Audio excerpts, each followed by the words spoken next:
most of what we see at sea is finely broken down plastics. We do know there's a lot of polyethylene and polypropylene, but that's just the stuff that we see floating at the surface. About 11 years ago, back in 2000, I went to Midway Atoll. Every carcass I saw had plastic pouring out of its chest.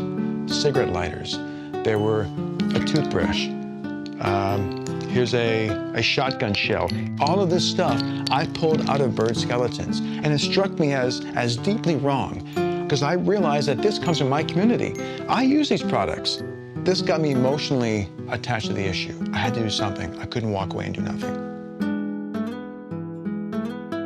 There's so much plastic out there that it's now starting to compete as a food source for many different organisms. So that's bringing up many questions right now in the scientific community. Are we literally eating our own trash through chemicals that stick to plastic, that get into the food chain, into the fish that you and I eat, and eventually into our bodies? So in terms of what's most commonly out there, we would say packaging and single-use disposables. But it's really difficult to engage people about the importance of these tiny little microplastic particles. What's interesting is that each particle of plastic has the potential to be a sponge for what we call persistent organic pollutants, POPs for short. And it's actually been shown that one single particle the size of a grain of rice can have up to 1 million times higher concentration of these pollutants than the water around it.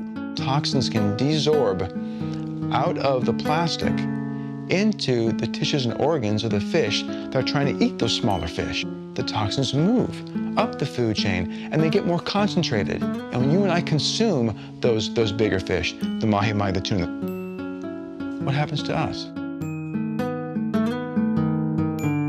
When the oceans are healthy, we are healthy. And that's the world I want to leave behind for the next generation.